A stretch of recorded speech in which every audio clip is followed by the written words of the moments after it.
สบายดีพี่น้องหมดสุขุสุคนเด้อจ้ามื้อนี้อ้นสิมาแกงหน่อไม้ซุ่มกับปลาหมอนพี่น้องอืมจืดแล้วพี่น้องเบิ่งออโต้พี่น้องง่ายลิ้นผู้เดียวบ่เฮ้ยอันนี้ลิ้นผู้เดียวบ่เฮ้ยลิ้นไผลิ้นมันนะพี่น้องเอ้ยอ้ายก็ลิ้นตะหากน้องก็ลิ้นตะหากน้องก็อาศัยลิ้นแต่รถอ้ายแล้วพี่น้องมากอ่ะ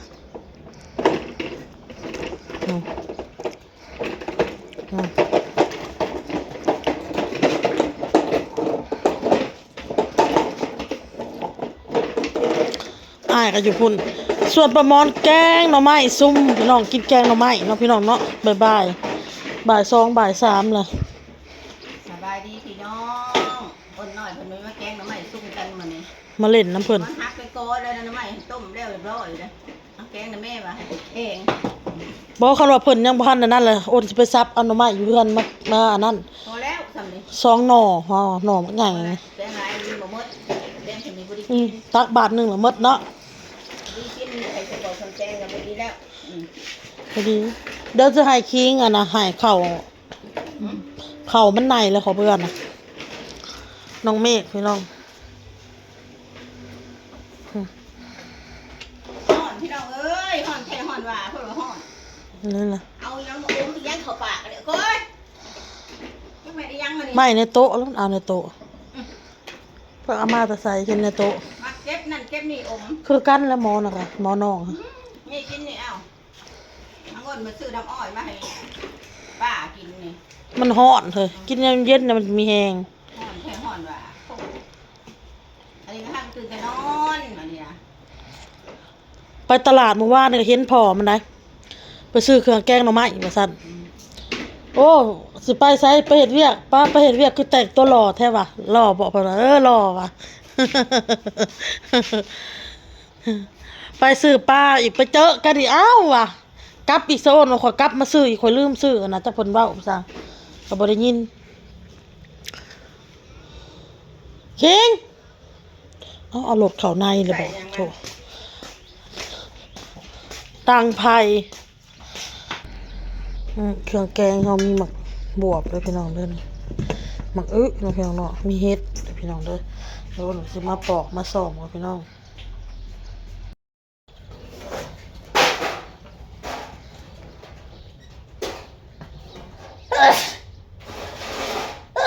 โอ้ย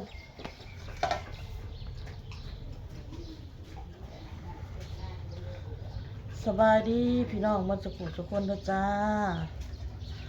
อ้นก็สิมานี่พี่น้องทำเค้กมาให้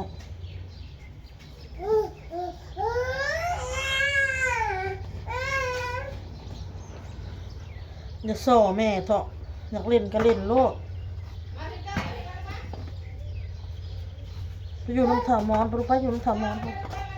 ผมไปอยู่ในไอเมฆไปลูกไปอยู่ในไอเมฆลูกเด้อเห็นทันเห็นนี่บ่ได้แล้วก็จะตากแดดเด้อเข้ามาลูก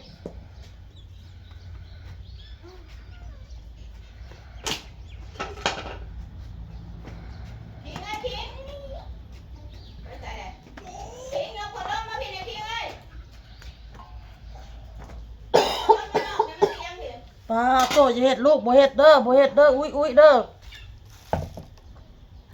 บ่เฮ็ดลูกบ่เฮ็ดม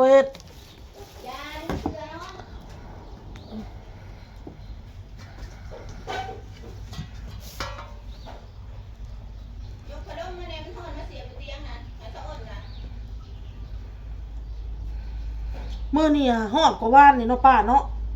เมื่อวานนี่เมื่อวานนี่คือว่าบ่ได้ฮอดปานนี้เมื่อวานนี่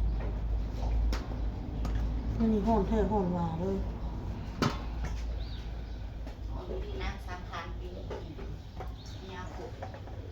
ขี่ขุดบ่หรือขี่ล้างเสือขี่โอ้โตเอ้ยเห็ดจังมันเป็นเห็ดตะบัดนี่ข่าวนี่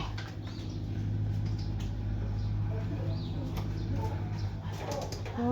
คือใส่เซ็กซี่ธรรมดาข่อยพี่น้อง ร้านคอยแต่งตัวเซ็กซี่ขนาดเลย ทำข้าวคิดดูเลยด้วยค่ะ นี่มันไม่เท่าได้ โอ้ยปิดหน้าบ้านเลย มันแดดเด้อหน้าบ้านนะบ่ไปเอิ้นมันมาทีมันแดดนะ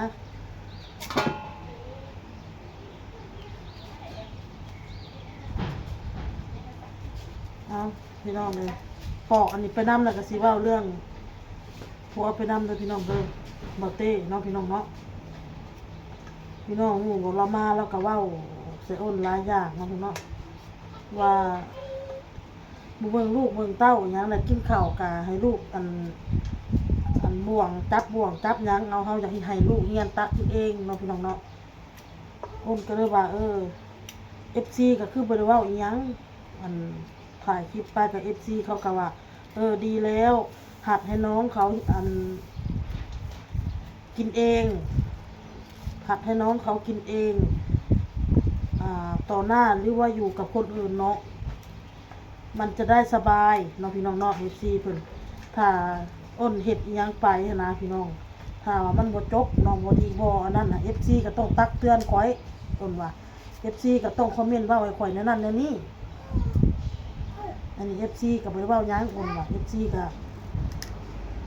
เรื่องลูกแบบนี้แหละดีแล้วน้องอ้น FC ก็ย่องข่อยต้องระวังสิ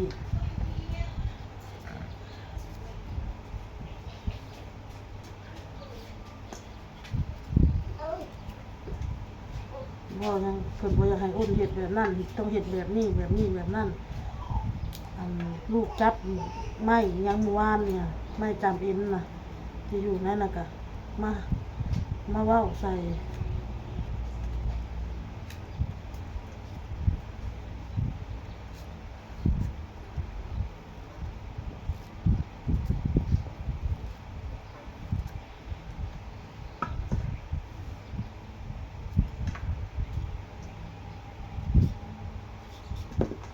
กินอันนั้นก็บ่ได้กินอันนี้ก็บ่ได้มีแต่อันพิษพี่น้องให้ลูกกินอันนั้นก็เว้าใส่ให้ใส่อ้นก็เลยตอบไปว่าคือบ่เลี้ยงเองซะอ้นว่าคันบ่ค่าหาเงินใส่นี่เลี้ยงเองเถอะดอกว่ะพิษกันพี่น้องเอ้ยแนวบ่เป็นตาแนวบ่สมควรพี่น้องเลยลูกเต้าก็ต้องหัดในเขามีพัฒนาของเขาเองจับนั่นจับนี่อันใดมันบ่สมควรเราก็จึงห้ามเขาเด็กน้อยอันนี้มีแต่อยากอุ้มอยากพาเลาะพาไป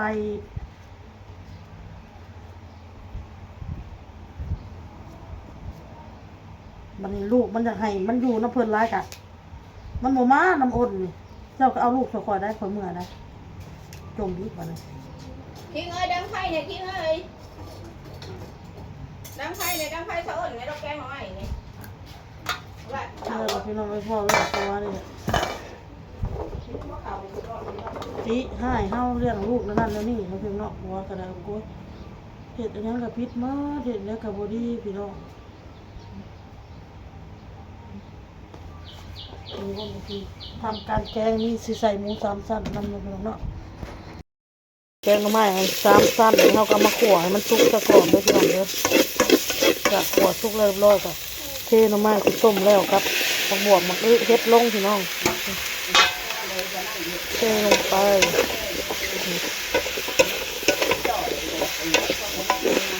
เอาโต้อยู่ใส่น่ะนี่ก็ใส่น้ำยานางลงไปพี่น้องเดี๋ยวไปตำข้าวเบื่อก่อนนะพี่น้องเด้อ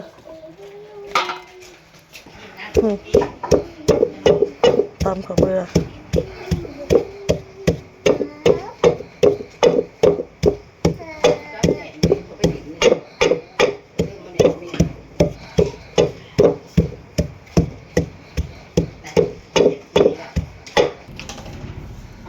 ลองประเดกใส่พี่น้อง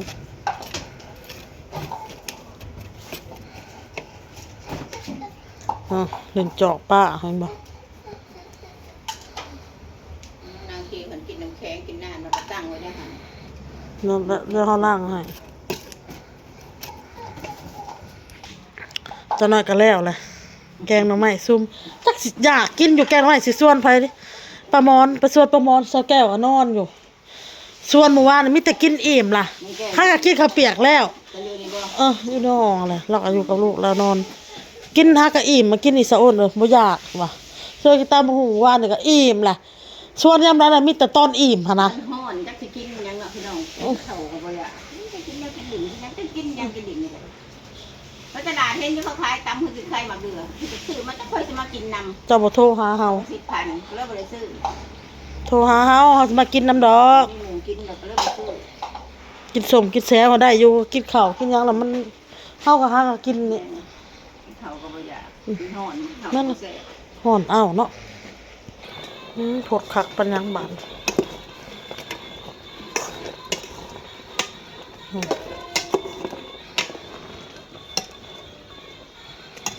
แกงสะพักคะ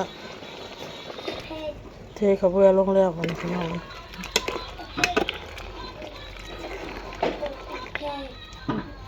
สุกมันน่ะมันบวกมาอึกันรอข้าวเบื่อสุกก่อน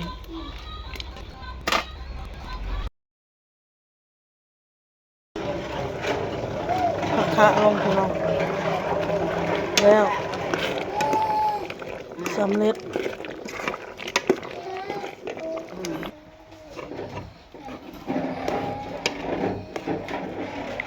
แล้วแกงใหม่พี่น้องแซ่บใครบอกว่าแซ่บแซ่บ